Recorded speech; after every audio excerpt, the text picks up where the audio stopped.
Hey everyone, Ryan Feldman, aka Path to Manliness here, and I've got 7 tips to reduce your phone use.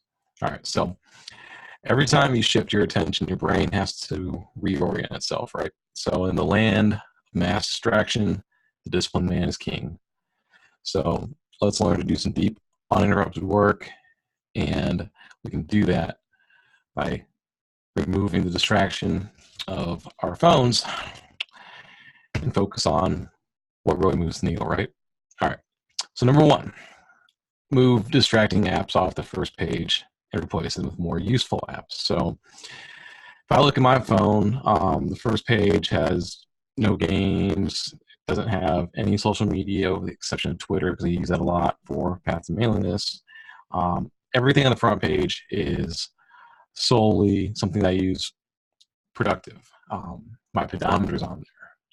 Mint.com, which I use for budgets, E-Trade, analytics for the website, stuff like that. Anything that's a distraction, a game, nonsense, I move it away. So when I open up my phone, I'm not tempted to even look at it. All right. Number two, delete distracting apps from your phone. So most social media apps, most modern games, they use these psychological tricks to keep you hooked. That's the whole point of these things. And since these products are free, you're essentially the product, right?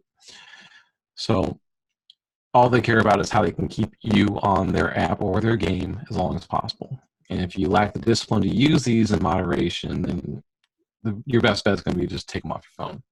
And by reducing the ease of access to, say, Facebook or Instagram, you'll spend less time wasted on these mindless apps. All right.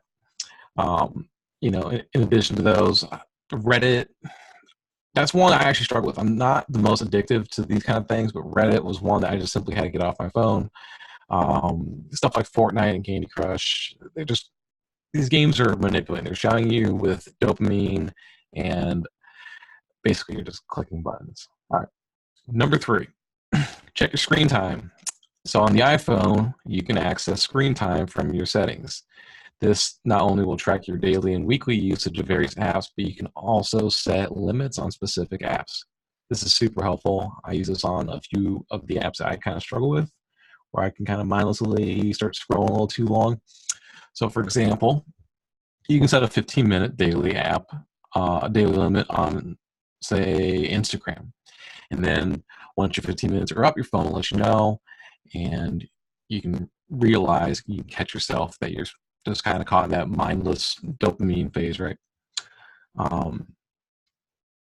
You can also set limits on like entire categories. Maybe you only want to spend 30 minutes a day cumulatively on all games, which I highly recommend you do because, again, it's one of those things where you just don't realize you're wasting your downtime.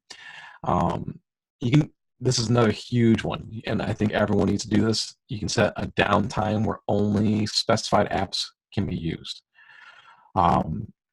This limits the constant stream of notifications and interruptions that are constantly coming at you throughout your day. I highly recommend this for whenever it is you typically sleep, at the very least. Smartphone usage is a massive culprit for sleep deprivation, and sleep deprivation affects your mood. It can even cause you to become suicidal. It can affect your testosterone levels and your body's ability to rebuild itself. So these are actually pretty serious side effects, and many of us are struggling with this. All right, so number 4, turn off notifications. Doesn't need to be black or white. I know most people like that. Either you do it or you don't. Set rules that work for you. All right. So personally, I love interacting with people on Twitter. So I actually do allow notifications for a couple certain little things. Not for likes, not for retweets, not for new followers, because it's just too much. I don't need those interactions. It's mindless. But Facebook, on the other hand, I think it's just annoying, and especially if you're not on Facebook as often, like I rarely do, it'll start hounding you with notifications for mundane stuff that you don't even care about. So I've turned that off completely. Now you can access your notifications through settings, and then you guessed it, notifications. This is great, and you can customize which apps you want to notify you and how they can notify you. And if you do this, I'm telling you, your life will improve if you can turn off as many of these as possible. I only leave serious apps that help me, the ones that are making me either productive or help making me money. Stuff like E-Trade, Twitter, but not everything on Twitter. My Garmin app, Duolingo, because I'm trying to learn Spanish with some success, and Mint, again, budgeting app, and then ironically, screen time. Um, Number 5, replace mindless apps with productive apps, especially as you get older. When you're young, you're in college, I kind of get it. You're going to have a lot of downtime. You don't have a ton of money. It's okay to have some mindless distractions. But as you get older, your phone should start maturing with you, right? Um, a common issue people have with quitting bad habits is this void that's left in their life, right? So similar to how you have to replace a bad habit with a good habit, you need to replace a bad app with a good app. So like, here's a few apps that help me better. Twitter.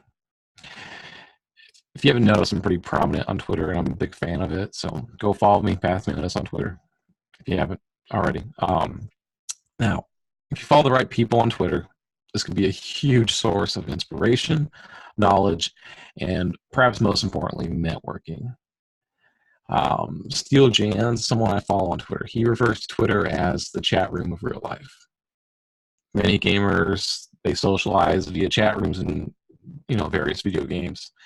This is a great replacement for that interaction, but it allows you to separate yourself from gaming, which could be an addictive habit for you, and start focusing on more productive, more self-improvement, whatever it is you want to follow.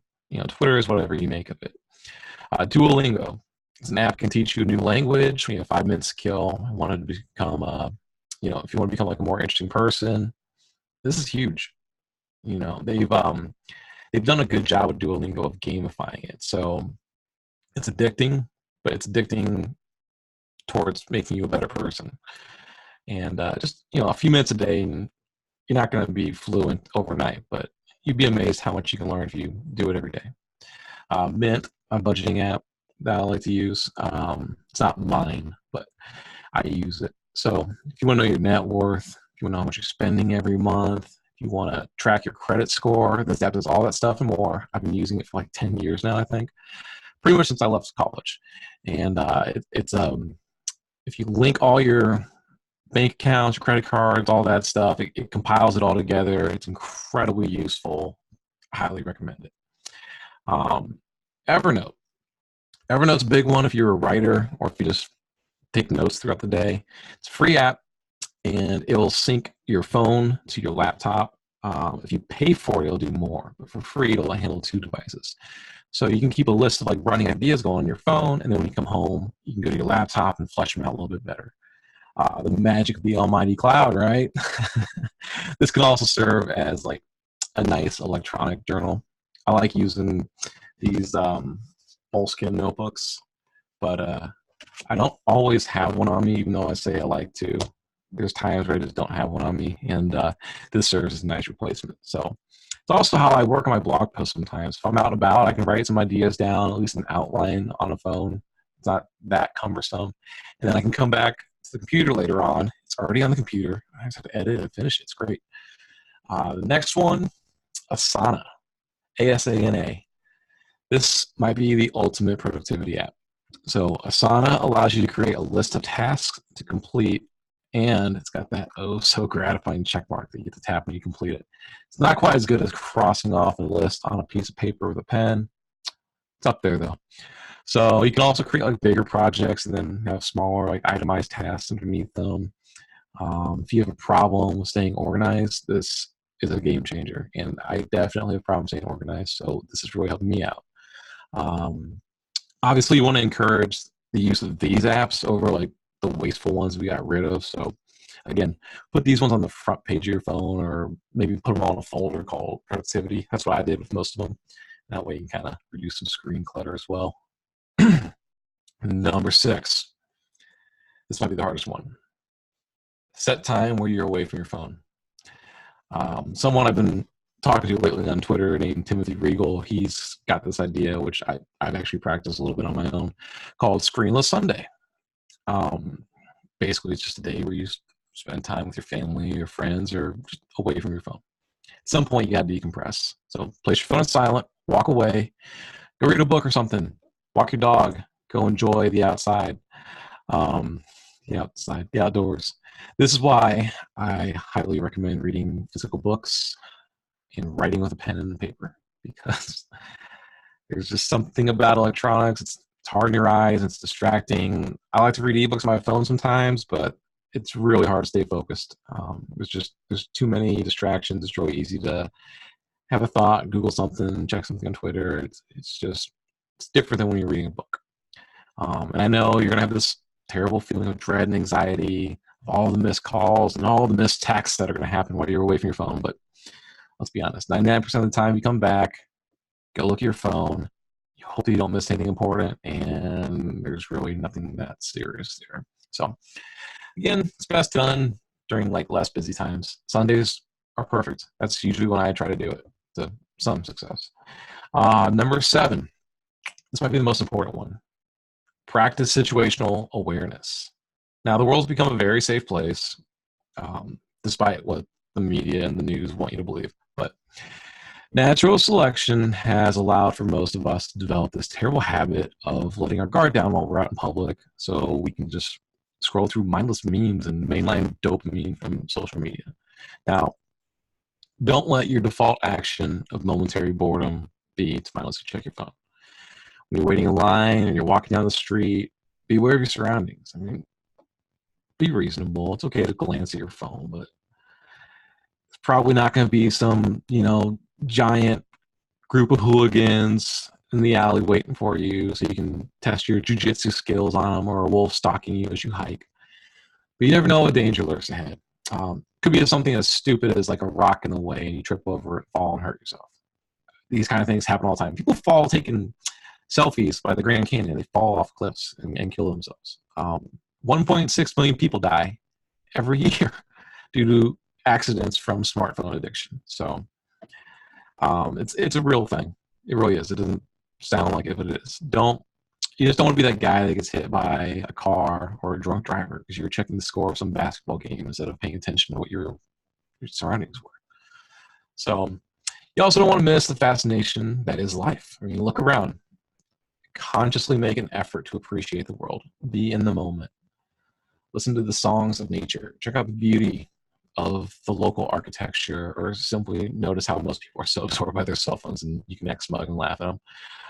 Take the time to meditate on what you see and ponder what is happening in the real world. So that's going to wrap this video up. And as I said, I'm going to do more of these videos, and I'm also going to try to be more present. So this seemed like the perfect video to go with that. All right. Now, if you like this, do me a favor, hit the like button. It really does help. Hit the subscribe button, and we'll keep pumping out some more videos. This is Pat's MANHOOD, signing off.